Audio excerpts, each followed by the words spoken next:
할렐루야, 반갑습니다. 그러니까 이사야 62장 오늘 보겠습니다. 이사야 62장 보도록 하겠습니다.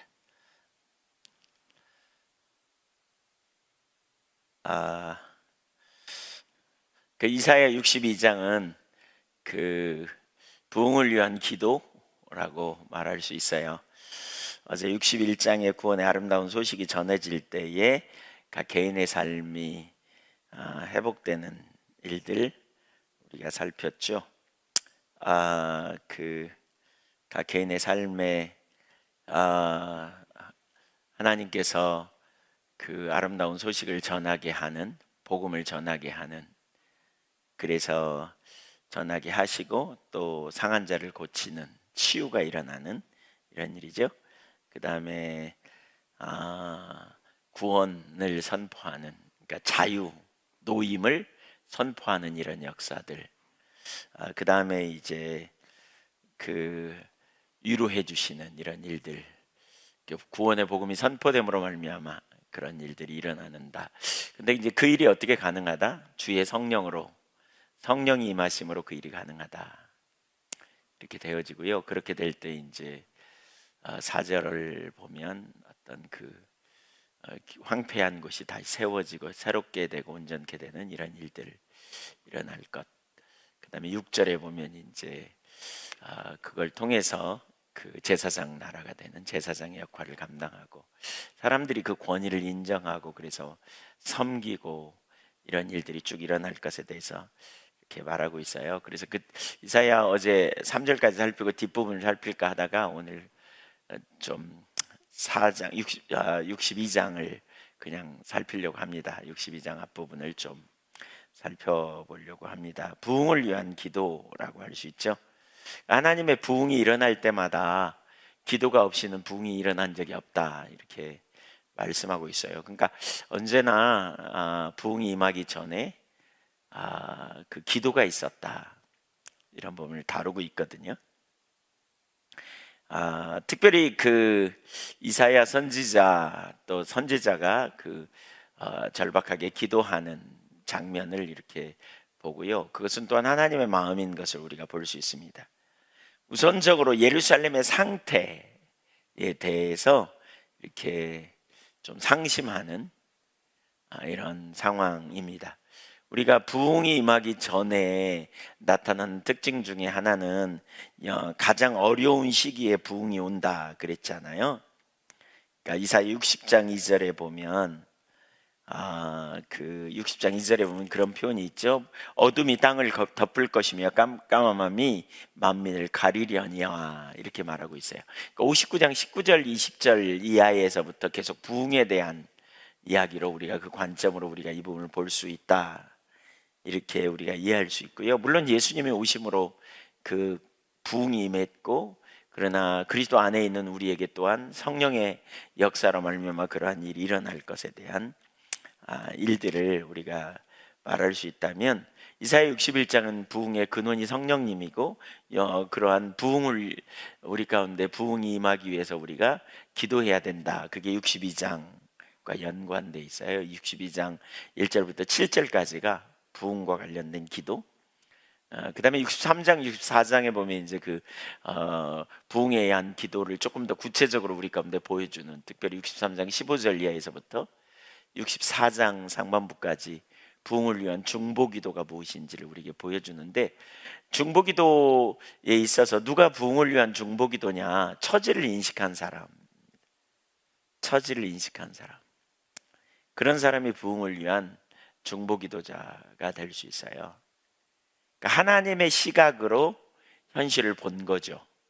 오늘날 이 시대를 바라보고 이대로는 안 된다는 절박함, 이런 게 부흥을 위한.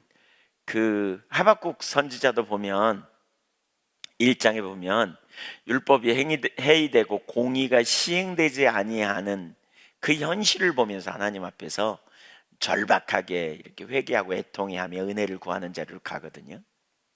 그 과정을 통해서 이렇게 부흥이 임하는 이런 일들, 하나님께서 부흥을 약속하시는 장면이 나오죠.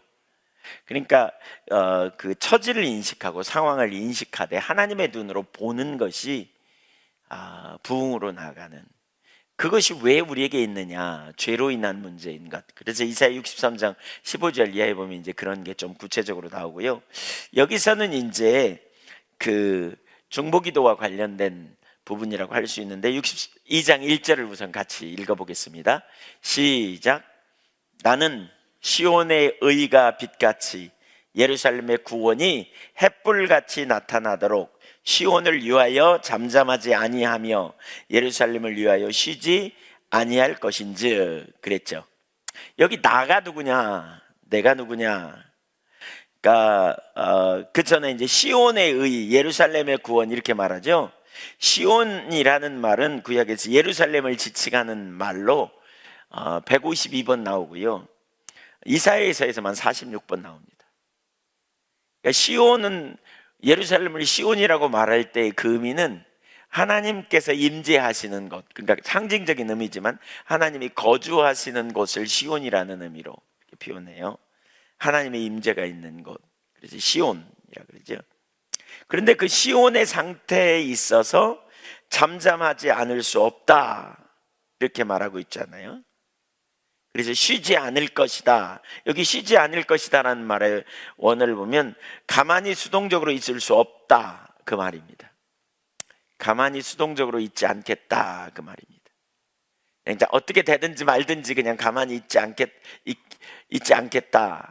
이 말이 이런 말이죠. 그러니까 가만히 있지 않고 뭐 하겠다? 기도하겠다는 거죠. 말하겠다는 거죠. 그래서 잠잠치 않겠다 이렇게 말하잖아요. 여기. 근데 우선 여기 나가 누구냐에 따라서 달라져요. 나에 대한 견해가 세 가지로 보통 얘기되어지거든요. 학자들은 첫째로 나는 누구냐? 하나님이다 이렇게 보는 견해가 있어요. 하나님이시다. 두 번째로는 오실 메시아, 그러니까 고난받는 종에 대한 이야기. 그래서 메시아다 이렇게 보는 견해가 있고요. 세 번째로는 뭐냐? 선지자로 보는 견해도 있어요. 근데 일반적으로 이제 그 견해가 다양하지만 우선 그러니까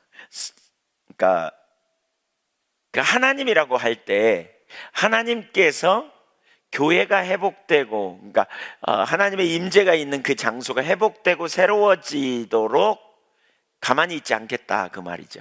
열심을 품고 하나님께서 만군의 여호와 열심히 이를 이룰 것이다. 이사야 9장 6절에 보면 메시아를 보내시는 것에 대해서 말씀할 때 그렇게 말하거든요.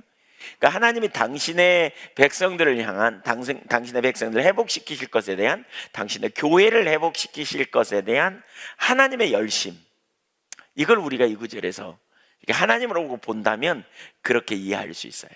하나님으로 본다면. 실제로 6절을 한번 보실래요? 6절은 하나님으로 보는 견해를 뒷받침합니다. 6절 볼까요? 예루살렘이여, 내가 너의 성벽 위에 파수꾼을 세우고 그들로 하여금 주야로 계속 잠잠하지 않게 하였느니라. 너 여호와로 기억하시게 하는 자들아, 너희는 쉬지 말며. 여기 앞부분만 보면 내가 너의 성벽 위에 파수꾼을 세웠다. 누구예요? 파수꾼을 세운 사람이 누구예요? 세운 분이 누구예요? 하나님으로 보는 견해라고 할 수 있죠. 하나님으로 보는 견해, 이거로 볼 수 있다. 그래서 그렇게 본다면 하나님의 열심이라고 말할 수 있어요. 하나님의 열심, 하나님의 열정, 그렇죠? 여러분, 교회가 회복되고 저와 여러분이 회복되는 건 하나님의 열심 때문에 그래요. 그 열심은 어디에서 나와요? 사랑에서 나와요. 사랑. 사랑. 그러니까 그 사랑은 상대편을 소중히 여기는 거고, 사랑은 상대편을 의지적으로, 감정적으로, 그렇죠? 함께 있고 싶고 보고 싶고 이런 감정적으로 좋아하는 개념이고요. 그래서 어떻게 해요? 거기서 열정이 나오는 거죠. 이게 거기서 열정, 질투가 나오는 거죠. 그래서 어떻게 해요? 내버려 두지 않는 거죠. 그래서 독생자를 아끼지 않고 내놓으시면서 구원해 내시고, 그렇죠? 의지적으로 그 필요를 채우시는 역사. 이게 하나님의 사랑이라고 말할 수 있어요. 두 번째로는 메시아적인 개념으로 본다면, 그러니까 쭉 연결되어져서 이사야 61장 1절 이하에 주의 성령으로 말미암아 이 땅에 보내신 메시아가 구원의 복음을 전하잖아요. 이렇게 아름다운 소식을 전하고 이런 일에 대해서 쭉 말씀하시잖아요. 실제로 치유하시고 회복하시고. 그래서 이스라엘을 그러니까 그 영적 이스라엘, 당신의 백성들을 회복시키시고 치유하시는, 그것도 우리 주님의 열심으로 그 일을 이루실 것에 대한 약속이라고 말할 수도 있어요. 근데 이걸 선지자로 보아도 무방해요. 왜냐하면 선지자는 주님의 마음을 알거든요. 주님의 마음을 알아요. 특별히 중보기도에 가장 우선적으로 서야 될 사람이 서는 사람이 누구냐? 성경에 보면 이사야서에도 보면 파수꾼이라 그래요. 파수꾼. 근데 파수꾼이 누구냐면 선지자예요. 선지자. 말씀을 알리는 거죠. 이렇게 알리는 거죠.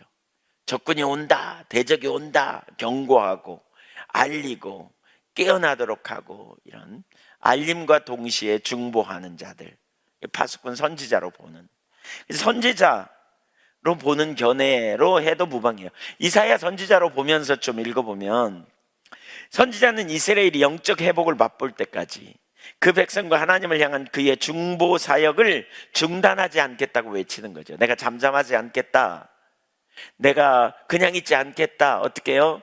두 가지예요. 하나님께 간구하고 또 사람들에게 알리겠다는 거죠. 소망을 갖도록, 돌이키도록, 복된 소식을 전하도록, 아름다운 소식을 전하도록, 이런 일을 하겠다라고 말할 수 있어요. 여기서 초점은 더 기도와 관련해서 우리가 살펴볼 수 있어요. 왜냐하면 6절과 7절을 보면 그 기도하는 자를 세우겠다 이렇게 말씀했기 때문에 기도로 우리가 연결을 해서 볼 수 있지만, 아름다운 소식을 전하는 것과도 연관된다는 거예요. 그러니까 가만히 있지 못하는 거죠. 어떻게든지 돌이키도록, 어떻게든지 회복되도록, 진리를 가르쳐서 진리로 서도록 도와주는 일을 하는 거죠. 잠잠하지 아니하고 이런 일을 하는 거예요. 네. 그래서 이사야 선지자로 본다면, 그러니까 선지자로 본다면 선지자가 그 일을 위해 중보하고 있다, 하나님의 마음을 가지고, 이렇게 봐요. 그러면 첫째, 뭘 위해 기도하는가? 뭘 위해 기도하는가? 거기 1절을 다시 한번 읽어보죠. 나는 시온의 의가 빛같이 예루살렘의 구원이 햇불같이 나타나도록 시온을 위하여 잠잠하지 아니하며 예루살렘을 위하여 쉬지 아니할 것인즉, 그러니까 나는 예루살렘을 위하여 시온을 위하여 잠잠하지 않고 쉬지 않겠다, 계속 하겠다, 이런 얘기잖아요. 뭘요? 시온의 의가 빛같이 예루살렘의 구원이 햇불같이 나타나도록, 이렇게 말하고 있죠. 시온의 의, 예루살렘의 구원이 빛처럼 햇불처럼 나타나도록, 확 드러나도록, 그런 얘기잖아요. 빛처럼 환하게 감춰지지 않고 알 수 있도록, 모든 사람이 다 알도록 이렇게 알게 되는 역사가 2절 상반절에 보면 무슨 일이 있어요? 이방 나라들이 내 공의를 무당히 내 영광을 볼 것이다. 바로 그런 것처럼 확 드러나도록, 그렇죠? 그렇게 눈앞에 밝게 보이도록, 이런 거예요. 긴 듯 아닌 듯 이게 아니에요. 분명하게 나타나도록, 드러나도록, 확 드러나도록, 차별성을 갖도록, 그런 의미이기도 해요. 사실 여러분, 이게 무슨 얘기예요? 되게 중요합니다. 여기 공인, 하나님의 기준을 따른 행동이죠. 하나님의 기준을 따른 행동. 하나님의 백성이 하나님을 경외함으로 세상적인 방식이 아니라 하나님의 기준을 따라, 하나님의 법을 따라 하나님의 의를 이루는 삶을 선택하는 거예요. 손해를 보더라도 하나님이 기뻐하시는 삶을 선택해 가는 것. 언약 백성들이 그분의 성품과 영광을 공의를 따라 행함으로 드러내는 거죠. 예, 염려하고 낭망해야 되는데 염려하고 낭망 안 해. 혼돈 가운데 있어야 되는데 혼돈 안 해. 좌절을 해야 되는데 좌절 안 해. 분명히 이쯤 하면 저들이 그냥 타협하고 돌아가야 될 것 같은데 그렇게 하지 않는 거죠. 이렇게 하지 않는 거죠. 이렇게 서지 않는 거죠. 하나님의 길을 따라 하나님을 경외함으로서는 이런 하나님의 법을 따라 서는 삶, 이게 드러나야 된다는 거죠. 어떻게 그 일이 드러납니까? 어떻게 공의가 드러납니까? 여기서 어떻게? 구원을 통해서 그런 일이 일어나는 거죠. 구원받는 일들이 계속 드러나야 된다는 거죠. 햇불처럼 드러나는 거죠. 깜깜한 가운데 빛 가운데 드러난 것처럼. 그래서 모든 억압이 깨지고 자유함을 받는 일들이 일어나는 거죠. 교회 안에 이런 일이 일어나야 돼요, 여러분. 교회 안에 이런 두 가지 일이 일어나야 돼요. 죄와 사탄과 사망의 억압 아래 있는 자들이 자유케 되는 역사들이 계속 일어나야 돼요. 누구 안에서? 주님 안에서. 복음이 선포됨으로 말하면 예수를 믿고 어둠에서 빛으로 사단의 권세에서 하나님 나라로 옮겨지는, 그리고 제사함의 경험, 그리고 예수를 믿는 자들 안에 있는 유업, 하늘나라의 유업을 누리는 그 특권이 뭔지를 알고 자유케 되는 이런 역사들이 일어나야 돼요. 놀라운 회복의 역사, 죽음이 아니라, 죽음의 끝이 아니라 부활의 능력을 경험하는, 십자가의 그 능력이 부활을 통해서 실제가 되어지는 역사가 일어나잖아요. 십자가를 통해 너무나 놀라운 역사가 일어나는데, 그것이 부활을 통해서 실제가 되어지는 놀라운 능력의 역사가 우리 가운데 일어나는 이런 일들. 그래서 예수를 믿음으로 말미암아 구원받는 역사들이 많이 일어나고, 자유함과 눌림으로부터 치유되고 회복되고, 그 다음에 염려가 내려지고 두려움이 사라지고, 그렇죠? 그렇기 때문에 어떻게 해요? 무슨 일을 만나든지 하나님의 공의를 따라 행하는 역사들이 나타나서 열방이, 열왕들이 볼 때에 차별되는 역사가 있는 거예요. 세상 사람과 예수 믿는 자들은 차별이 일어나는 일들이 있는 거죠. 하나님의 백성은 달라요. 누가 봐도 달라지는 이 분명한 차별이, 공의가 분명히 드러나는 이런 역사들이 나타나도록 기도하고 있다는 거죠. 지금 현재 그 일이 나타나요? 안 나타나요? 안 나타나요. 안 나타나니까 나타나게 기도하는 거죠. 나타나지 않는 거죠. 오늘날 우리 가운데 참 고민해야 될 문제가 그거예요. 우리가 교회 모여서 우리끼리 은혜 받고 우리가 나름대로 우리는 잘 살고 있다. 나는 이제 죽으면 천국 간다. 이제 난 예수 믿고 나는 내 마음 평안하다. 이렇게 말하는 정도가 아니라, 우리 안에 있는 하나님 은혜 가운데 구원받는 일들이 계속 더 많이 막 새 가족이 와서 구원받는 일이 일어나야 되고요. 동시에 하나님을 알므로 말미암아 이전에 자기 욕심대로, 이전에 자기 고집대로, 이전에 자기 감정대로 행했던 사람들이 돌이켜서 하나님의 공의를 따라 행하고 사과하고, 그렇죠? 욕심으로부터 돌아서고 진리를 따라 행하고, 이런 일들이 막 일어나야 된다는 거죠. 막 일어나는. 예를 들면 내가 예수 믿었는데 내 가족들이 보면서 달라졌다. 어떻게 해요? 주님을 만나니까요. 달라졌다. 이런 일들이 막 일어나야 되는 거죠. 자기 욕망에 따라 사는 세상 사람들과 같지 않고, 감정이나 옛사람의 본성에 따라 사는 삶이 아니라 중심에 전환되는, 옛사람에 의한 삶이 아니라 새 사람에 의한 삶을 살아가는 이런 일들이 막 일어나야 된다는 거죠. 이런 일이. 그런 관점으로 본다면 오늘날 그런 일들이 일어나고 있는지 우리도 살펴봐야 돼요. 새 가족이 계속 구원받고 말이죠. 욕심을 따라 살던 사람이 돌이켜 하나님의 길을 따라 살고, 전에는 자기 고집대로 따라가던 사람이, 전에는 쓴뿌리, 전에는 감정, 욕망을 따라가던 사람들이 돌이켜 하나님의 길을 따라 살고, 세상적 가치관이 아니라 하나님 중심적으로 살아가는 이런 일들이 일어나야 된다는 거죠. 이런 일들이. 그게 뭐예요? 그게 구별됨이죠. 그게 구별됨. 그게 성도의 삶이고요. 바로 이런 일을 위해 기도하고 있는 거죠. 이런 일들을 위해. 그래서 이방 나라들이 내 공의를 무당히 다 내 영광을 보는 일들이 일어나는 거죠. 이런 일들이 일어나기를 위해 기도해야 된다는 거예요. 어떻게 이런 일이 일어나요? 부흥이 와요. 부흥이 임하면 달라져요. 사람들이. 부흥이 임하면 하나님의 영광의 임재 앞에 자신의 실상을 깨닫고요, 중심을 회개하고 돌이키는 일들이 일어나기 때문에 이런 일이 일어나기를 위해 기도해야 된다는 거죠. 이런 은혜가 우리 가운데 나타나기를. 기도해야 돼요. 교회 와도 맨날 뭐 그게 그건갑다. 세상과 전혀 다를 바 없는, 머리로는 다 듣는데, 저는 정말 제가 죄송합니다, 듣기 싫은 소리 중에 하나가 이겁니다. 듣기 싫은 소리이면서 하나님 앞에 정말 애통하는 소리가 이겁니다. 목사님, 알긴 다 아는데요, 살면 안 되니까요. 이 얘기 정말 듣고 싶지 않습니다. 정말 애통합니다, 그런 얘기를 들으면. 알긴 알아요, 근데 안 사라지죠. 이론이에요. 어찌하오리까요? 진짜 어찌하오리까요?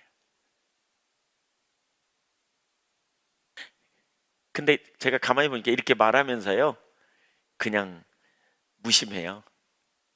근데 그런 말을 듣는 저는 정말 어찌하오리까 하나님 앞에 그런 마음이 들거든요. 심령에 진짜 애통함이 있거든요. 너무 죄송한 표현이지만 그런 말 하는 분들 꽤 많아요. 알긴 아는데 안 사라지니까 그렇죠. 그러면 가만히 있으면 안 되지요. 그러면 그렇지 않아요? 애통하며 은혜를 구해야죠. 그 하나님 말씀이 진리든지 내가 아는 지식이 가짜든지 둘 중에 하나죠. 그렇지 않아요, 여러분? 말씀이 진리가 아니든지 내가 아는 지식이 가짜든지 둘 중에 하나예요. 근데 내가 알긴 아는데 못 살아요. 실제는 안 돼요.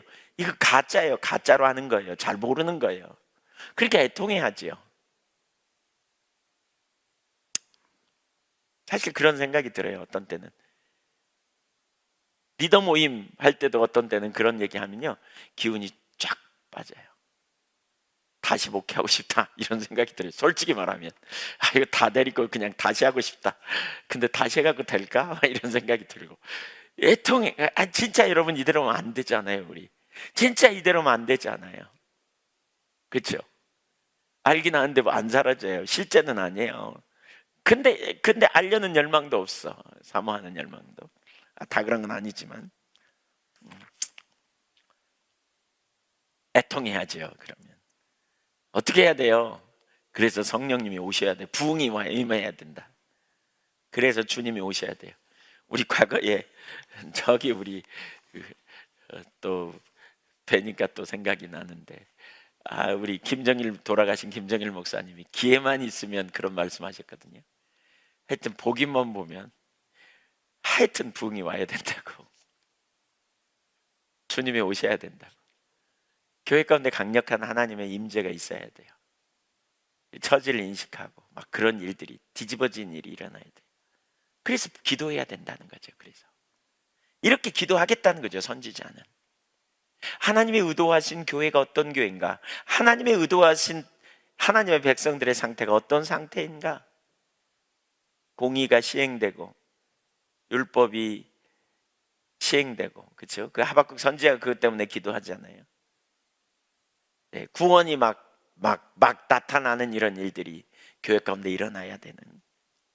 그래서 이방 나라들이, 뭇왕이, 모든 나라들이 다르구나, 정말 놀랍구나, 이렇게 볼 수 있도록.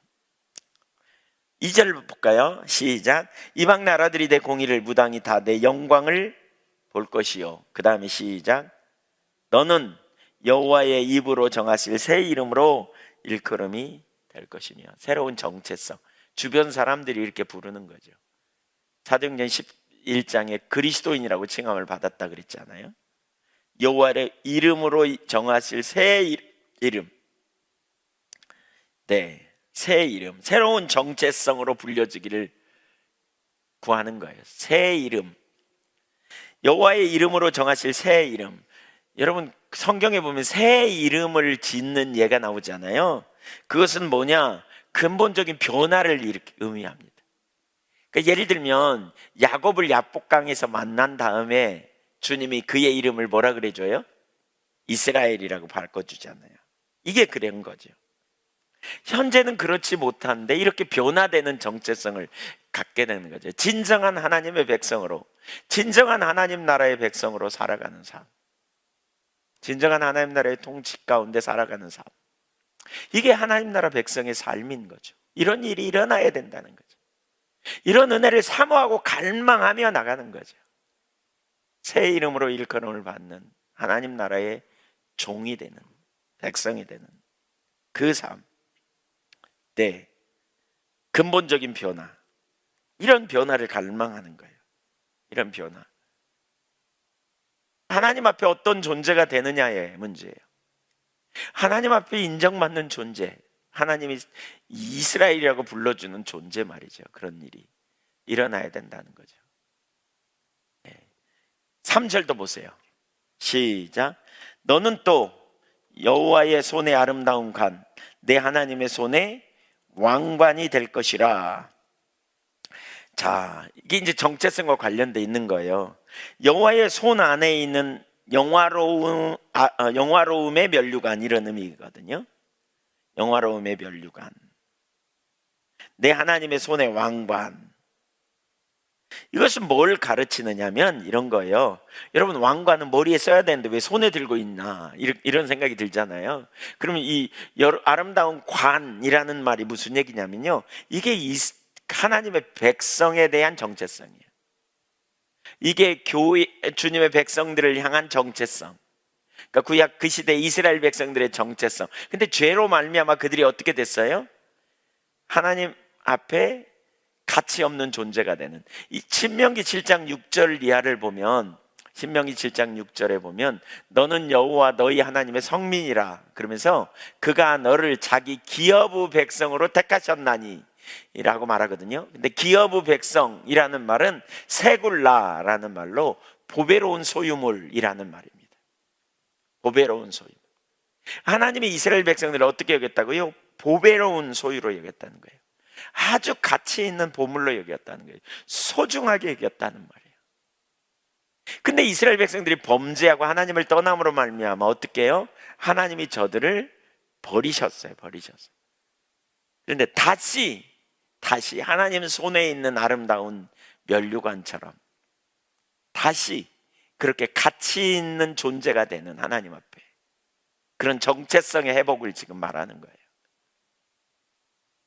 소중한 존재가 되는, 여호와의 손에 아름다운 관처럼 그런 존재가 되게 해달라고 구하는 거예요. 하나님 앞에 소중한 존재. 언약을 깨뜨렸고 가가지고 버림을 받았고 포로로 잡혀갔다면 다시 하나님 보시기에 아름다움, 다시 하나님 보시기에 소중한, 다시 하나님 보시기에 귀한 존재로 회복되게 해달라고 기도하는 거죠. 이런 일이 일어나게 해달라고.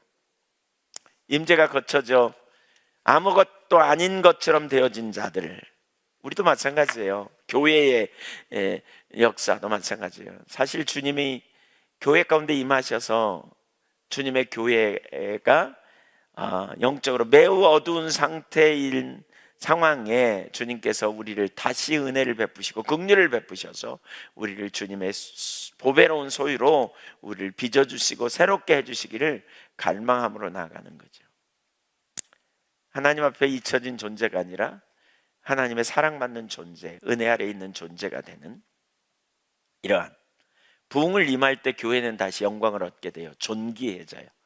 우리 앞에서 봤잖아요. 60장, 또 60장에서도 우리가 보고 61장에서도 그 약속이 있죠. 특별히 60장에 보면 하나님의 기준 가운데 있을 때 하나님께서 얼마나 그들을 존귀하게 여기시는지, 열방이 그들을 섬기게 되고 필요를 채우고 강대한 자가 그들의 필요를 채우고 그들을 보호해주는 일을 하는, 소중히 여기는 이런 일을 이루는 역사를 이루시겠다, 이렇게 말씀하고 있잖아요. 바로 그런 은혜가 회복될 것에 대한 이야기. 여러분 하나님 앞에 어떤 상태입니까? 저는 잠언 3장을 참 좋아합니다. 제가 그 중에 특별히 이 구절을 좋아합니다.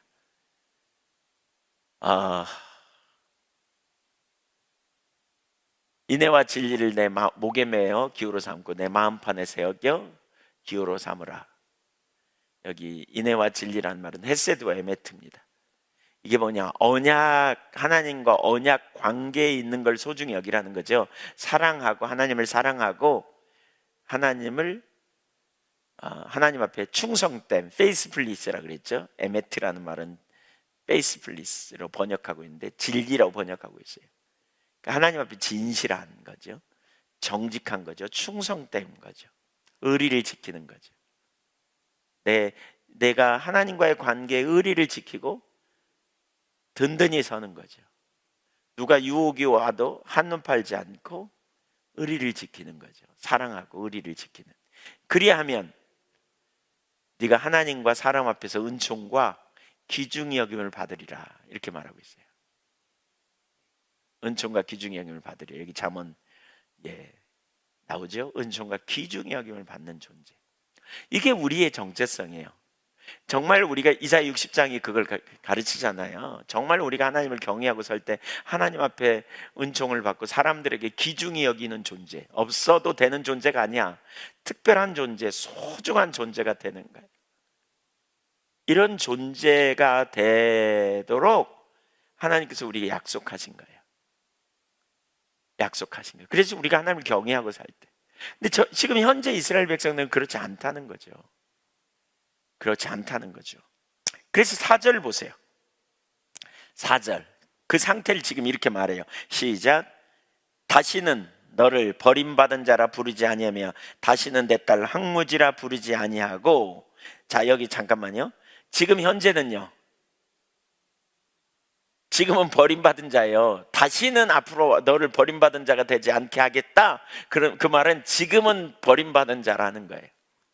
지금은 황무지예요. 앞으로는 황무지가 아니야. 거기 푸르르고 그냥 좋을 거다. 근데 지금은 황무지라는 거예요. 그러니까 하나님을 떠난 상태는 황무지 같은 상태, 버림받은 상태, 하나님 손의 왕관이 아니라 그냥 버려진 상태, 그런 상태를 회복시켜 달라고 지금 기도하는 거죠. 그런 상태에 있는, 이대로 두지 말라고. 이게 부흥이 임할 때 이런 역사가 나타난 거죠. 교회가 별로 영양가가 없고 사람들이 교회를 혐오 어떤 그런 시설 취급하듯이 요즘 그러지 않아요? 교회를, 기독교에 대해서 부정적인 얘기가 얼마나 많이 나옵니까? 진짜 하나님, 우리로 인하여 하나님의 이름이 땅에 떨어졌죠. 우리의 상태와 하나님의 영광이 깊은 관련이 있다 그랬어요. 그러니까 하나님 우리를 이대로 내버려 두지 말라고 우리가 간절한 마음으로 사모하며 하나님을 찾고 구하고 간구하는 자리로 나가야 돼요. 이대로 내버려 두지 말라고. 하나님 우리에게 새로운 은혜를 부어달라고 구하고, 하나님 우리가 하나님을 갈망한다고 사모한다고 구하고 믿음으로 하나님 찾는 자리로 우리가 가야 된다니까요. 그렇게 사모하고 갈망함으로. 근데 그렇게 하지 않게 해달라고 구하는 거죠. 이건 약속이기도 해요. 하나님의 약속. 다시는 너를 버림받은 자라 내 땅을 황무지라 부르지 않을 것이다. 그렇게 해달라고 이 약속을 가지고 우리가 기도하는 거죠. 그러면서 보세요. 그 뒤에 보세요. 오직 너를 홑시바라 하며 내 땅을 뷸라라 하리니 이는 여호와께서 너를 기뻐하실 것이며 내 땅이 결혼한 것처럼 될 것이라. 이게 무슨 얘기예요? 다시 언약 아래 있게 해달라는 거죠. 다시 하나님의 언약 아래. 무슨 관계예요? 사랑의 관계로 하나님 앞에. 여기 홑시바라는 말은요, 나의 기쁨이 그녀 안에, 이런 말입니다. 나의 기쁨이 그녀 안에. 하나님이 그 백성을 보고 기뻐하는, 결혼한, 혼인한 관계처럼. 뷸라, 결혼하다, 그런 의미입니다. 결혼한이라는 의미. 은총을 베푸셔서 기쁨의 대상이 되도록 해달라고, 이렇게 하겠다. 근데 그 일을 이루어 달라고 지금 하나님 앞에 간구하는 거죠.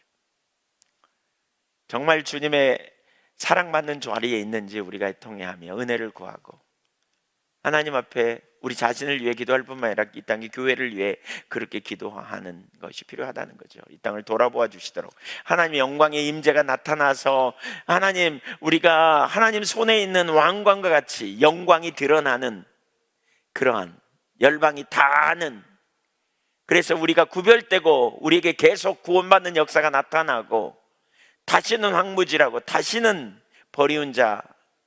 왜 버리운 자와 황무지예요? 버리운 자는 뭐예요? 하나님 손을 떠난 자예요. 하나님께 버림받은 자예요. 그 결과가 황무지죠.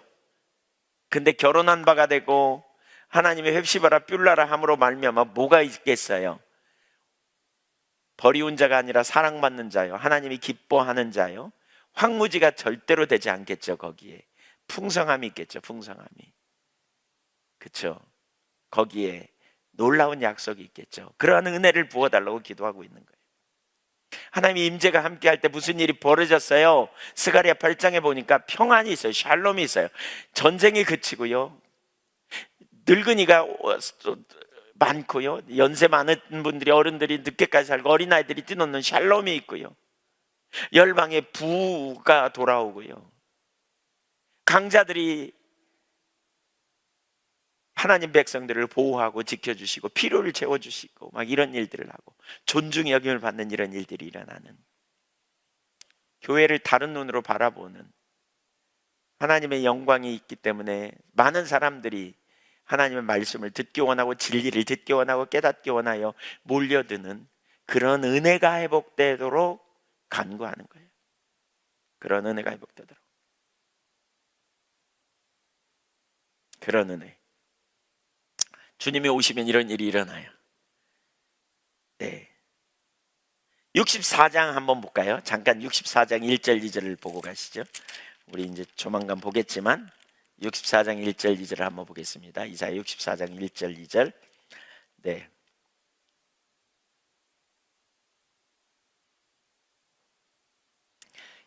찾으셨어요? 같이 읽죠. 시작. 원하건대 주는 하늘을 가르고 강림하시고 주 앞에서 산들이 진동하기를, 불이 섭을 사르며 불이 물을 끓음 같게 하사 주의 원소들이 주의 이름을 알게 하시며 이방 나라들로 주 앞에서 떨게 하옵소서. 대적이 떨고 악한 자들이 떠나가고 이방 나라들이 알게 되는 이런 놀라운 능력의 역사들이 나타나게 해달라고, 하나님만 하실 크게 일들을 나타나게 해달라고 이렇게 기도해야 한다는 거죠. 이렇게 하나님 앞에. 네. 뭘 위해 기도한다? 정리해 보면 뭘 위해 기도한다고요? 의와 공의가 드러나도록 기도한다. 정체성. 지금 현재 정체성은 뭐예요? 버리운 자예요. 지금 현재 정체성은 뭐예요? 황무지예요. 주님의 오심으로 말미암아 버리운 자가 아니고, 주님의 오심으로 말미암아 황무지가 아니고, 여호와의 손의 왕관과 같은 그렇게 존귀한, 그래서 이방 나라들이, 열방들이 다 아는 그러한 역사가 일어나게 해달라고, 교회 가운데 빛으로 비추셔서 하나님만 하실 크게 일들이 일어나고 주의 백성들에게 그러한 유업이 회복되고 하나님만 하실 놀라운 능력의 역사가 일어나도록, 치유와 회복과 자유함과 돌이켜지는 놀라운 역사가 부흥의 때 일어나는 그런 일들이 우리 가운데 일어나도록, 네, 이렇게 기도해야 된다. 그 다음에 누가 기도해야 되는가? 어떻게 기도해야 되는가? 누가 어떻게 기도해야 되는가? 6절에 보세요. 시작. 예루살렘이여, 내가 너의 성벽 위에 파수꾼을 세우고, 그랬어요. 누가요? 하나님이요. 성벽 위에 뭘 세운다? 파수꾼. 성벽은 높은 곳을 가르치죠. 파수꾼. 우리 여기 5층에 파수꾼의 성루가 있습니다. 여기 파수꾼의 성루. 그게 여기서 나온 겁니다. 파수꾼의 성루. 중보기도 하는 자들을 위한 방입니다. 거기. 하나님의 부흥이 임하기를 위해서 있는 방, 아주 방이 좋습니다. 네. 거기서 하나님 찾으시면 좋겠어요. 누가요? 파수꾼이요. 파수꾼은 누굽니까? 성경에 보면, 그러니까 그 원래 파수꾼은 도둑으로부터 지키기 위해 세워진, 옛날에 원두막 있었죠. 왜 우리나라에 원두막, 수박 심어놓고 그 위에 원두막. 저 어렸을 때 친구네 집에 이렇게 수박밭을 크게 했어요. 근데 거기 위에 원두막에 가서 자고, 이제 뭐 이렇게 거기서 같이 여름방학 때는 가서 거기서 자고 같이 놀기도 하고 공부도 하고 그랬는데, 이제 그때 수박을 엄청 많이 실컷 잘 먹었던 것 같은데, 하여튼 네. 이런 일을, 이게 파수꾼이죠. 또 두 번째로 전쟁터에서 적군의 동태를 살피는 사람. 전쟁터에서 적군이 오는지 안 오는지 동태를 살피는 사람 파수꾼이라고 그러잖아요. 성경에서 파수꾼은요, 이사야 21장 8절 이하를 보면 파수꾼은 선지자와 중보기도자들을 가르치는 걸 볼 수 있어요. 선포하는 사람, 또 그 일을 알리고 기도하는, 간구하는 이런 사람들이라고 할 수 있어요. 선포하고 간구하는 이런 일들. 에스겔서 3장 17절 한번 좀 볼까요? 시작. 인자야, 내가 너를 이스라엘 족속의 파수꾼으로 세웠으니 너는 내 입의 말을 듣고 나를 대신하여 그들을 깨우치라. 그러니까 뭐예요? 파수꾼은 뭐예요? 선지자를 얘기해요. 선지자. 그러니까 선지자. 그러니까 너는 내 입의 말을 듣고, 그렇죠. 그러니까 들어야 나누는 거죠. 그렇죠? 이게 듣는. 그래서 선지자는, 이 파수꾼은 뭐예요? 하나님과 친밀한 교제 가운데 있는 자들이고요. 그러므로 이들은 하나님의 얼굴을 구하는 자들이고, 이들은 하나님의 의도를 알기 때문에 사람들에게 알리기도 하지만 동시에 하나님의 마음을 가지고 하나님 앞에 간구하는 자들이에요. 하나님 자신을 구하고 하나님 알기를 구하고 하나님의 영광을 구하고, 그때 하나님의 마음이 어디에 있는지, 하나님의 뜻이 어디에 있는지, 이 시대를 하나님이 어떤 눈으로 바라보신지를 알고 그걸 가지고 하나님 앞에 엎드려 나아가 중보하는, 기도하는 자들, 이들이에요. 이들을 파수꾼이라 그래요. 모든 사람이 다 기도해야 되지만 특별히 부흥을 위한 기도로 초청받은, 사실 이건 우리 모두가 해야 돼요. 나는 그런 마음이 없어. 근데 그렇게 할 때 하나님의 마음이 부어져요. 자기 중심적인 자리에서 자기 문제 해결에만 초점 있는 게 아니라 하나님의 나라가 넓혀지고 하나님의 부흥이 임하도록 계속 우리가 기도할 때 하나님께서 우리 가운데 은혜로 함께 하시고 능력으로 역사하신다는 사실을 기억할 필요가 있어요. 개인적으로 중보기도의 기름 부음, 열망이 있는, 이 시대를 이대로 두지 말라고 하는 열망이 있는 분들은 그 자리로 자꾸 나가서 중보하셔야 돼요. 하나님 찾아야 돼요. 이대로 두지 말라고 간절히 갈망하며 사모하며 나가셔야 돼요. 네, 그런 자리로. 예수님은 제자들에게 깨어있으라고 하셨거든요. 마태복음 24장 42절 깨어있으라, 그런 표현. 25장 13절, 26장 41절 깨어있어 기도하라. 이거는 이제 겟세마네 동산에서 한 얘기죠. 중보기도의 사명을 가지고 우리가 부흥이 임하기를 위해 기도해야 돼요. 파수꾼. 그런 영역을 가지고 우리가 부지런히 하나님 찾고 은혜를 구하고 하나님 뜻이 이루어지기를 위하여 간구하고, 무엇보다 하나님을 향해 나아가 정직하게 어린아이처럼 나아가 그 하나님의 음성을 듣고 자신을 살피며 회개하고 애통해하며 돌이키는 이런 중심의 자세를 갖는 게 우리에게 너무너무 중요하죠. 네. 한 번도 지금까지 부흥의 역사를 보면 중보기도 없이 부흥이 온 적이 없다, 이렇게 표현해요. 그래서 제가 여기 부흥의 본질이라는 책을 가지고 나왔어요. 여기에 좀 보면 이 예를 제가 좀 읽어드리려고 가지고 나왔습니다. 1949년 헤브리즈 부흥에 대해서 이렇게 기록했다. 나는 이 성령의, 그러니까 덩컨 캠벨 목사님이 쓴 거예요. 영국의 북쪽에 가면, 영국의 가장 북쪽에 가면, 그러니까 스코틀랜드죠. 지금 그 북쪽에 가면 거기서 배 타고 들어가는 섬이 있는데, 그러니까 상당히 추운 곳이고 부기가 높은 곳이에요. 근데 거기에 헤브리지 제도 섬에 제가 지난번에 갔을 때 거기 한번 가보고 싶었는데, 거기 가려면 쉽지 않다고, 만약에 들어갔다가 폭풍 치면 며칠도 못 온다고 그래가지고 못 갔습니다. 꼭 가보고 싶었는데, 이분이 이렇게 말해요. 나는 이 성령의 은혜로운 역사가 기도에 대한 부담감에서 시작되었다고 믿는다.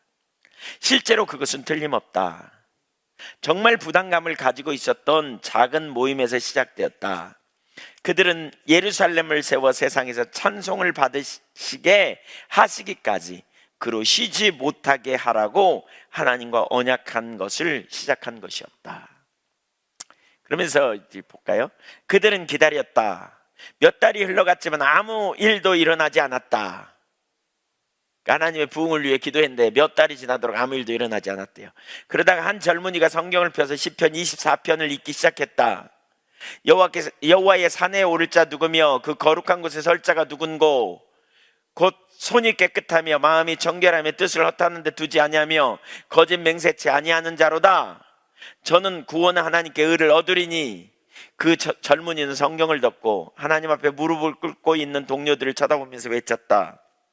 여러분, 우리 자신이 하나님 앞에 올바르지 않다면 이렇게 매일 밤마다 몇 달 동안 기다리는 것은 정말 바보 같은 일일 뿐입니다. 저는 제 자신에게 묻습니다. 너는 마음이 청결한가? 너는 손이 깨끗한가? 라고 말입니다. 그는 하나님께 자신의 손이 깨끗한지 자신의 마음이 청결한지 드러내어 주시도록 기도했다. 그들이 하나님을 기다렸을 때 놀라운 임재가 그 헛간에 임했다. 몇몇의 젊은이들이 헛간에서 모여서 기도하기 시작했다는 거예요. 부흥은 항상 거룩함과 관계가 있다는 것을 이해하게 되었다. 세 사람이 기도했어요. 하나님의 능력으로 쓰러져서 집에 누워 있었다. 그들은 평범함에서 벗어나 특별한 속으로 들여 올려진 것이다. 그들은 하나님께서 찾아오셨으며 하나님의 능력이 자유롭게 역사하셔서 교구의 중심에서부터 주변까지 온 교회를 흔들어 놓으셨다는 것을 알았다. 남쪽에서 이런 일이 있어요. 헛간에서 4마일 떨어진 집에 있는 관절염으로 몸이 구부러진 82살 노인과 눈이 먼 84살의 노인에게는 여기 우리 다 잘 들으세요. 네. 하나님의 노인 자매는, 그러니까 82살 노인과 84살 팩이라는 자매 할머니인데 하나님의 비전을 보았다는 거예요. 관절염으로 다리를 심하게 저는 몸이 구부러진 82살 노인과 84살 노인. 자, 그러면 누구든지 기도할 수 있는 거예요, 사실. 그렇죠? 여기 뭐라고 기도했냐면 하나님의 비전을 보았는데 뭐라고 그러냐. 교회 안에 사람들이 가득한 것을 보았는데, 그러니까 비전을 보았다는 말은 환상을 봤다는 거죠. 특히 젊은이들이 많이 있었다. 그들은 하나님께서 부흥의 능력으로 임하시고 계시다는 영광스러운 확신을 가졌다. 그들의 목사가 열흘 동안 집회를 위해서 덩컨 캠벨을 초청했지만 이 비전을 듣고 덩컨 캠벨 목사를 초청했다는 거죠. 근데 캠벨은 다음해 겨울까지 집회 일정이 잡혀 있었다. 목사는 그 2명의 노부인에게 캠벨의 답장을 읽어 주었다. 그러자 그들은 그것은 사람이 말한 것이지만 하나님께서는 다르게 말씀하셨습니다. 캠벨 목사님은 2주일간 이곳에 계시게 될 것입니다 라고 말하는 것이었습니다. 덩컨 캠벨을 초청했는데 덩컨 캠벨을 그러니까 초청하게 된 이유는 하나님이 이 환상을 보여주신 거예요. 그래서 편지를 보냈더니 못 오겠다. 왜냐하면 이 집회 일정이 꽉 차 있다. 그래서 답장을 보여주니까 이 할머니들이 뭐라 그러냐면 믿음 되게 좋은 거죠. 아닙니다. 하나님 말씀하셨습니다. 덩컨 캠벨은 반드시 2주일 동안 여기 와 있습니다. 이렇게 말해요. 노부인들의 말대로 캠벨의 집회 일정은 취소되었고 그 섬에 도착해서 지역 교회에 왔다. 이 덩컨 캠벨의 집회 일정이 초청된 것이, 그 집회 일정이 취소되고 여기 온 이유가 있어요. 그 이야기가 다른 책에 보면 나와요. 하나님을 누구죠? 제가 잘 생각이 안 나는데 하나님을 쫓아가는 그 책에 보면 덩컨 캠벨이요, 하나님께 놀랍게 쓰임 받았어요. 근데 16살 먹은 딸이 어느 날 큰 집회에 그가 강사로 설교 준비를 하고 있는데 2주 전에 설교 준비를 하고 있는데 그 딸이 와서 그러더란 거예요. 서재에 들어갔고 왜 하나님이 아빠를 전에처럼 안 쓰시는 것 같아요. 그러니까 무슨 얘기냐, 내가 지금 이렇게 큰 집회에 강사로 가는데. 그래요? 아, 그런가요? 나는 안 그런 줄 알았어요. 그리고 가더라는 거예요. 근데 정직하게 생각해 보니까 하나님이 자기를 과거처럼 안 쓰시더라는 거예요. 그래서 뭐 하느냐, 그 자리에서 일어나 가지고요, 서재 바닥에서 무릎 꿇고 하나님 앞에 기도하면서 눈물 흘리며 기도했다는 거예요. 하나님이 전처럼 저에게 쓰신다면 제가 하나님의 말씀에 뭐든지 순종하겠습니다. 그랬다는 거예요. 그러고 난 다음에 2주 후에 집회를 갔거든요. 그래서 집회를 한 번 마치고 두 번째 집회를 하려고 있는데 하나님이 그에게 뭐라고 말씀하냐면 너 당장 일어나서 헤브리 제도의 루이스 섬으로 가, 그랬다는 거예요. 그래서 지금 집회 중인데요, 그랬더니 뭐라고 말씀하시냐면 너 전에 2주 전에 그렇게 기도했잖아, 지금 당장 가, 그러더라고요. 그리고 집 주최 측에다 얘기하고요, 거기를 간 거예요. 주최 측은 얼마나 황당했겠어요. 그리고 갔더니 거기 그가 이렇게 가서 교회가 어디냐 그랬더니 어디 있다 그러더래요. 그래서 누가 저기 여기 목회하냐 그랬더니, 그러니까 이제 우편 배달을 하면서 목회를 했던 모양이에요. 우편 배달부라고 집을 가르쳐 줬대요. 그래서 갔더니 우편 배달부가 그 목사님인 거죠. 여기 말하면 목사님이죠. 나오면서 그랬다는 거예요. 제 시간에 오셨네요. 커피 한 잔 하실 수 있겠네요. 그러더라는 거예요. 차 한 잔 하실 수 있겠네요. 그러더라는 거예요. 그래서 무슨 말씀이세요? 그랬더니 오늘 밤부터 집회 광고가 나갔다고. 2주 전에 광고를 붙였다고. 집회 광고를. 지금 이렇게 된 거예요. 이 할머니들을 통해서 기도하면서 이렇게. 그래서 그날 밤에요, 그 안에서 구원받은 사람보다 밖에서 구원받은 사람이 더 많다는 거예요. 무슨 얘기예요? 좁아갖고 못 들어오고요. 너무나 놀라운. 그래서 여기 보세요. 예배는 저녁 9시에 시작됐는데 새벽 4시까지 계속됐대요. 교회 안에는 600명 이상이 모여 있었고 밖에서는 더 많은 사람들이 설교를 듣고 있었다. 그렇게 많은 사람들이 어디에서 온 것인지 아무도 설명할 수 없었다. 건장한 사람들이 하나님의 임재 앞에서 떨었고 많은 사람이 바닥에 쓰러졌다. 정말 많은 사람들이 하나님께 자비를 구하기 위해 울부짖기 시작했기 때문에 10분 후에는 캠벨의 목소리가 들리지 않았다. 찬양하는 소리가 하나님, 죄인인 저에게 자비를 베풀어 주십시오라는 회개의 울음으로 바뀌었다. 사람들이 하나님의 거룩함을 경험하면서 하나님을 따르기로 헌신했다. 그 부흥의 물결은 이웃 교구로 흘러갔고 하나님을 인식하기 시작했고, 그 섬을 방문하고 있던 한 사업가는 해변가로 나갔을 때 갑자기 하나님을 깨닫게 되었다. 하나님께서 나를 만나 주셨고 구원해 주셨다라고 말하기도 했다. 오늘날 교회가 직면하고 있는 도전은 하나님께 하늘을 가르고 강림하시도록, 하나님의 임재, 실제로 사람들 안에 거하시는 성령님을 깨닫도록 기도하라는 것이다. 바로 이 일이 일어나야 돼요. 바로 이 일이. 여러분, 이런 일이 일어나도록 기도해야 돼요. 우리의 자녀들, 우리 학교도 마찬가지. 사나리 학교 제가 얘기 들으니까 최근에 들었는데 진짜 은혜가 필요하다 싶어요. 아이들에게. 하나님 임재가 거치면 금방 애들이 이렇게 열정을 잃어가지고요, 이렇게 좀 타성에 젖어지고 그런데 기도해야 될 때구나 지금, 이런 생각이 들었어요. 교회적으로도 마찬가지예요.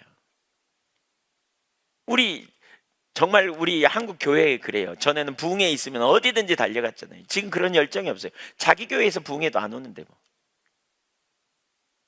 열정도 열망도 없는 그런 상황. 여러분, 누가 하세요? 하나님이 오셔야 돼요. 주님이 임하셔서 역사하시도록. 근데 보세요, 이런 기도하는 무리들, 3명의 무리들이, 젊은 청년들이 헛간에서 모여서 기도하기 시작하면서 하나님이 역사하시기 시작했고, 반대로 4마일 떨어진 약 6km쯤 된가요? 이렇게 떨어진 곳에서 또 기도하기 시작하면서 놀라운 일이 일어나기 시작한 거잖아요. 섬 이쪽 끝 저쪽 끝에서, 그것도 관절염으로 허리가 구부정한 84세 할머니와 82세 할머니 두 사람이 기도하는 가운데 그들에게 환상을 보이시고 그들에게 하나님의 비전을, 되어질 일을 알게 하심으로 놀라운 역사가 일어나. 정말 이 땅에 하나님의 부흥이 회복돼야 되고요. 우리 보셨잖아요. 이사야 60장, 61장 이런 역사들, 59장 후반부터 부흥이 임할 때 어떤 일이 일어나는가 보잖아요. 하나님의 백성들이 왜 존중함을 받지 못하고 오늘날 교회가 멸시를 받고 왜 그런 상태에 있느냐? 하나님의 임재가 거쳐서 그래요. 더 이상 구원이 없고 공의가 시행되지 않고 온갖 죄악이 교회 가운데 가득하고 세상의 모든 죄가 교회에 다 들어와 있고 음란과 사술이 가득하고 탐욕이 가득하고, 그럼에도 불구하고 예배를 드리면서도 온갖 악한 생각을 하면서도 예배 가운데 전혀 일말의 양심의 가책도 없이 놓여있는, 주님이 오시면 무슨 일이 벌어진다고요? 찬송을 할 수 없었대잖아요. 이런 일들이 일어나야 돼요. 회개하느라고. 이런 일들이 일어나야 돼요. 하나님의 부흥이 임하도록. 누가요? 하나님의 백성들이, 파수꾼이, 하나님의 마음을 아는 자들이 어떻게 기도해야 돼요? 6절 후반부터 좀 볼까요? 6절 거기 읽어보죠. 어, 내가 너의 성벽 위에 파수꾼을 세우고 자 그들로 하여금 주야로 계속 잠잠하지 않게 주야로 계속 이 구절이 뭐예요? 계속 기도해야 된다는 거예요. 밤낮으로 이런 기도가 필요해요. 그래서 우리가 저기 뭐죠? 우리가 다윗의 장막에 그래서 있는 거예요. 사실 하나님이 영광으로 임하시도록 구하는. 그래서 우리가 계속 2시간 단위로 기도하다가 지금 코로나로 중단돼서 다시 지금 기도 시작하고 있잖아요. 박경일 권사님 기도하고 계시죠? 2번만 해요? 네. 아마 주주희 권사님은 계속 기도하고 있는 것 같죠? 거기도 2번만 해요? 계속 하는 것 같아요. 한다고 이렇게. 그러니까 이 일이 회복돼야 돼요. 사실 조심스럽지만 우리가 모임을 조심스럽지만 우리가 하나님 앞에 그렇게 기도하는 일이 필요해요. 기도해야 돼요. 주야로 계속 했다는 거예요. 주야로 계속 쉬지 말고 기도하라 그랬잖아요. 어떻게 기도했다고요? 주야로 계속 잠잠하지 않게 하였다. 계속. 그러면서 너 여호와로 기억하시게 하는 자들. 여기 이게 무슨 얘기예요? 약속을 가지고 기도하는 거죠. 어떻게 기도하는가? 하나님이 주신 약속을 가지고 기도하는 거예요. 우리는 주의 백성이고 주님이 은혜로 우리에게 임하셨고 주의 교회가 주님의 영광을 위해 세워졌는데 임재가 거치면 능력을 상실하고 주님의 교회에 주신 놀라운 약속을 붙들고 기도하는 거죠. 약속을 이루어 달라고, 우리를 회복시켜 달라고 기도하는 거죠. 하나님의 임재가 있는 없는 교회는 능력을 상실하죠. 예. 그래서 너희는 쉬지 말고 7절 보세요. 여호와께서 예루살렘을 세워 세상에서 찬송을 받게 하시기까지. 여기 이거예요. 언제까지? 여호와께서 예루살렘을 세우는 거예요. 교회를 세우는 거예요. 우리를 세우는 거예요. 하나님 앞에 세우는 거예요. 어떻게요? 찬송을 하나님 앞에 온전한 경배자로 세우는 거예요. 하나님 앞에 온전한 예배자로 세우는 거죠. 예배의 교회 가운데 온전한 경배가 회복되는 거죠. 모든 사람들이 온전한 경배자로 서도록 하기까지 중보기도 하라 그거죠. 이를 위해 해야 돼요. 이를 위해 찬송을 받으시기까지 쉬지 말고 기도해야 되죠. 인내하며 기도하는 거죠. 열정적으로 기도하는 거죠. 계속해서 주님의 부흥을 보내어 주소서. 주님 영광으로 우리 가운데 임하여 주소서. 이 나라 이 민족 가운데 주님의 영광을 부어 주소서. 큰 부흥을 보내어 주소서. 하나님의 부흥을 우리 가운데 보낼 때 어떤 일이 일어날지 감히 상상할 수 없어요. 하나님만 하실 크기의 일이 일어나죠. 하나님만 하실 크기의 일이 일어나요. 하나님이 당신의 능력으로 그 일을 이루시는 거예요. 여러분, 우리를 변화시키는 게 우리 안에 능력이 없어요. 주님이 하셔야 돼요. 근데 근본적으로 교회가 변화되고 열방이 변화되는 일은 부흥이 임해야 돼요. 부흥. 주님이 말세지말에 대규모의 부흥을 보내어서 돌아오게 하실 거다. 이스라엘도 돌아오게 할 거다. 지금 그 하나님의 백성들도 돌아오게 할 거다. 구약의 이스라엘도 돌아오게 할 거다. 그런 약속이 로마서 11장에 있죠. 이스라엘 민족도 돌아오게 될 거다. 그런데 부흥으로 능력이 임하실 때 그런 역사가, 능력으로 오실 때 그런 일이 일어난다는 거죠. 그래서 우리는 이 일이 이루어지기를 기도하는 거죠. 기도하는 거예요. 기도하는 거예요. 부흥을 위해 여러분 기도하면 좋겠어요. 아멘. 우리가 거룩한 통로가 되어서 주님의 부흥이 임하기를 우리가 간절히 사모하고 갈망하고 기도하기 원합니다.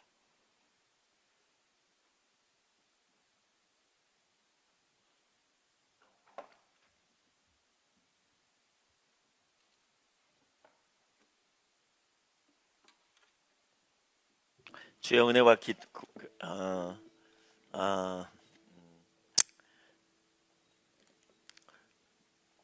뭐지?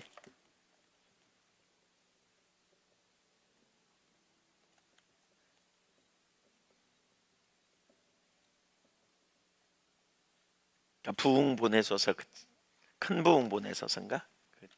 찬양 있지.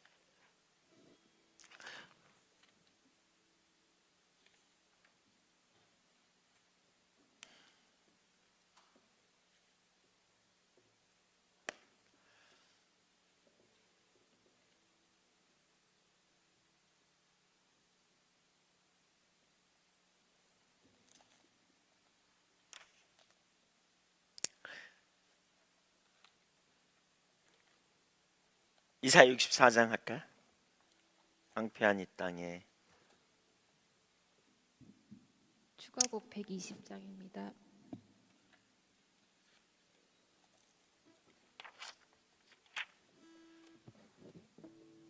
자, 62. 예.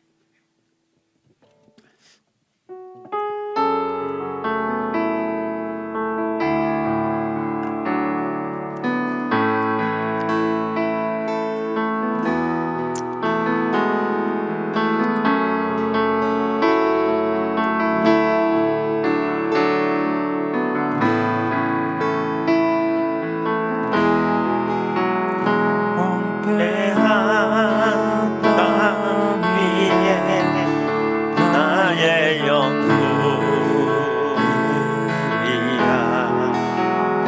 나의 빛으로 어둠을 들이라 너는 나의 기쁨 너는 나의 소유 너는 나의 아름다운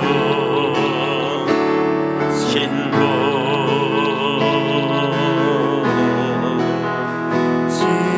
지온을 위하여 잠잠치 아니하리니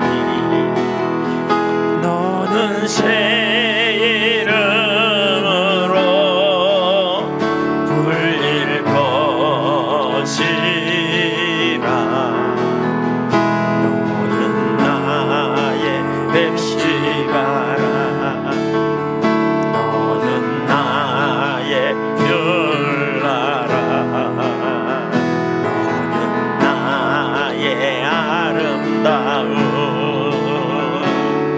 왕관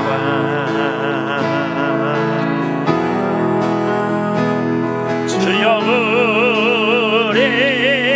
우리를 불쌍히 여기사 주의 긍휼로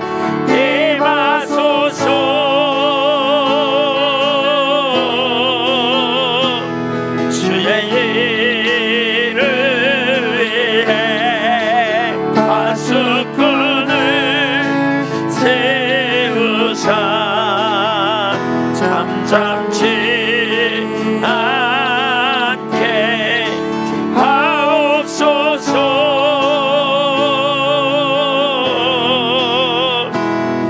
주여 일어나소서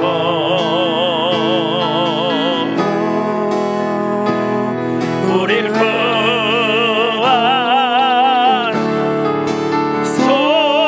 구하소서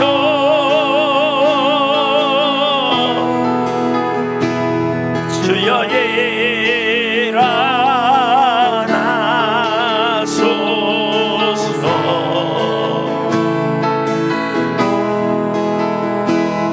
우리를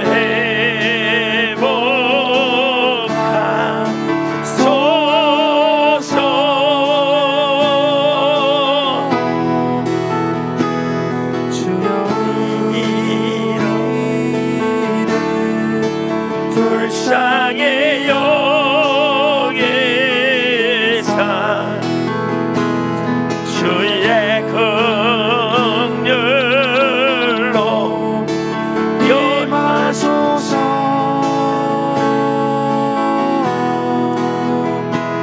주의 일을 위해 파수꾼을 세우사 잠잠치 않게 하옵소서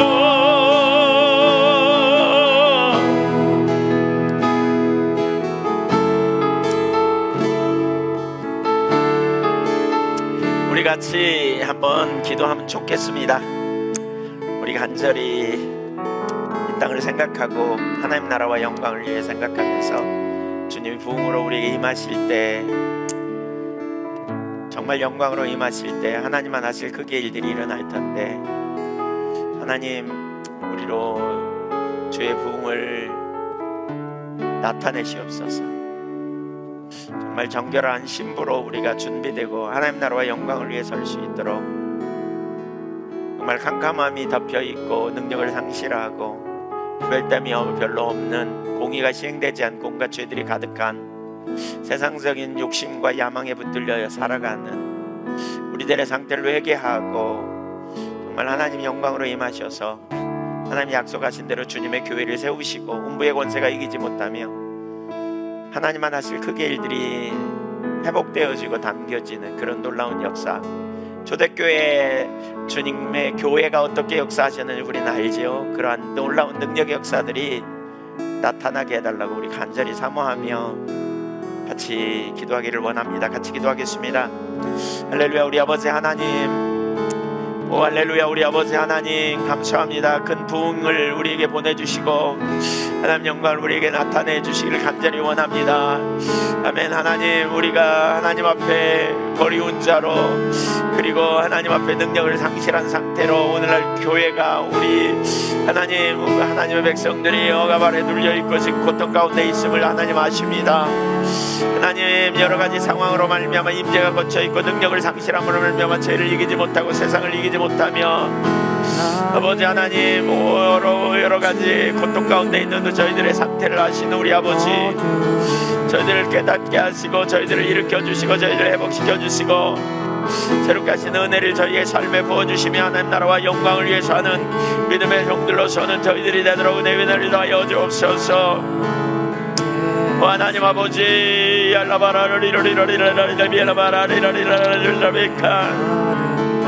할렐루야. 우리 하나님 아버지, 주의 영광을 우리에게 나타내시고 큰 부흥을 이 땅에 보내어 주시도록 하나님 저희가 간절히 갈망을 사모합니다.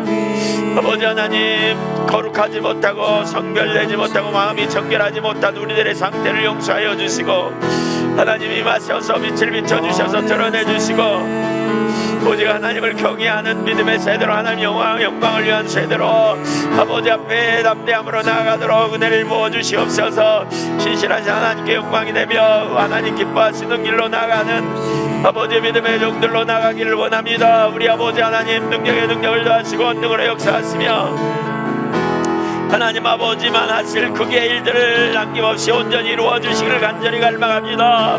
믿음으로 주를 찾고 구하며 사모함으로 주 앞에 나가오니 하나님 크시고 놀라우신 은혜로 채우시고 충만케 하시며 하나님 나라와 영광을 위해 나가는 아버지 귀하고 복된 역사가 일어나도록 은혜를 더하여 주옵소서. 할렐루야. 하나님 감사합니다. 영광에 영광을 더하시고 능력에 능력을 더하시며 권능으로 역사하사 하나님께 영광이 되는 놀라운 은혜의 삶을 살아가도록 은혜를 부어주시옵소서. 하나님이 신실하신 하나님, 영광 받아주시옵소서. 우리 하나님 크신 은혜로 역사하여 주옵소서. 아버지의 역사를 보기를 원합니다. 아버지 영광을 보기를 원합니다. 아버지 은혜를 사모합니다. 갈망합니다. 크신 하나님, 능력의 역사로 인도하시고 우리 주님께만 영광이 되는 아버지의 복된 자의 자리로 나가도록 은혜를 더하여 주시며 하신 놀라운 역사를 경험하며 나가도록 인도하여 주옵소서. 할렐루야. 우리 하나님 역사여 주옵소서. 할렐루야. 우리 하나님 역사여 주옵소서. 아버지 영광을 나타내 주옵소서. 크신 은혜와 능력으로 역사여 주옵소서. 기름 부음으로 역사여 주옵소서. 아멘. 할렐루야.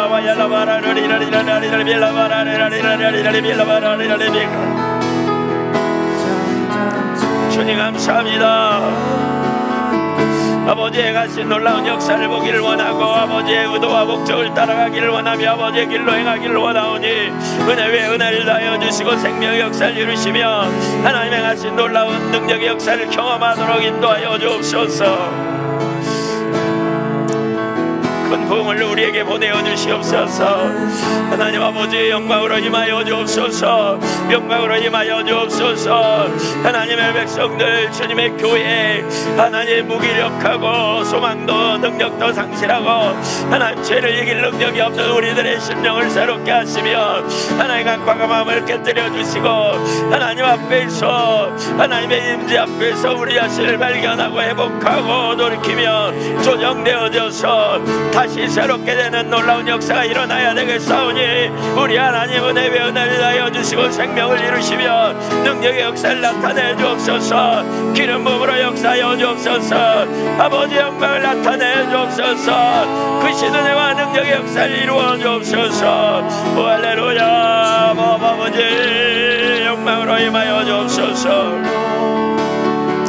아멘. 할렐루야. 우리 하나님 역사하여 주옵소서. 영광 나타내 주옵소서. 아버지 하나님 역사하여 주옵소서. 주님 감사합니다. 아버지 행하신 놀라운 역사를 보기를 원합니다. 오늘 이 땅에 하나님의 영광을 나타내 주시며 아버지 다시 한번 주님의 교회들이 회복되고 새로워지도록 역사하여 주옵소서. 주님 우리가 하나님 앞에 다시 한번 볼 수 있도록 은혜를 부어주시옵소서. 아버지 하나님 동성애 음란함 하나님 아버지 온갖 세상적인 가치관이 온 땅을 덮고 있는 것 같습니다. 교회까지 하나님 그러한 영향력이 얼마나 맹배되어 있는지 하나님 아십니다. 주여 우리의 죄를 용서하시고 주의 길로 믿음의 길로 의의 길로 생명의 길로 주의 백성들이 주를 경외함으로 서도록 우리 하나님은 은혜를 주시고 아버지 영광을 나타내 주옵소서. 아멘. 아버지 영광을 나타내 주옵소서. 아멘. 주님 행하시옵소서. 주님만 하실 거기에 일을 이루어 주옵소서. 능력의 능력을 더하시며 원동으로 역사하사 하나님 이 땅을 새롭게 하시는 하나님의 그 큰 부흥을 보내시고 하나님 많은 영혼들이 믿음으로 일어나 하나님 영광을 경험하며 온전케 되는 능력의 역사를 경험하도록 역사하여 주옵소서. 오 하나님 아버지, 오 하나님 아버지,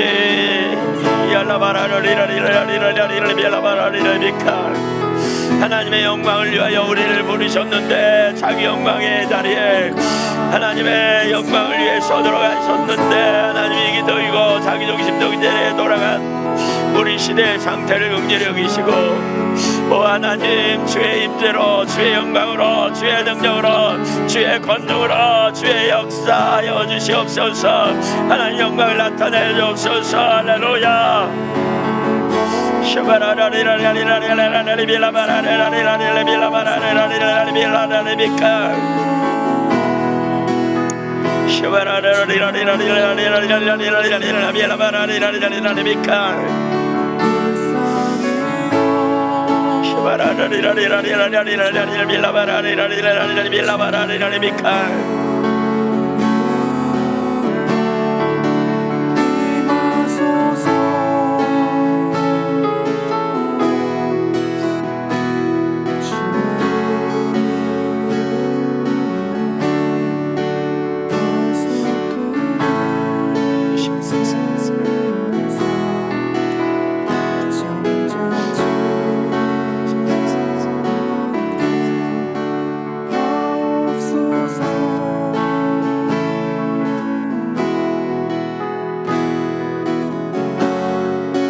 믿음으로 담대함을 가지고 주님의 교회의 회복과 하나님 나라와 영광을 위해 담대함으로 계속 기도하시면 좋겠습니다.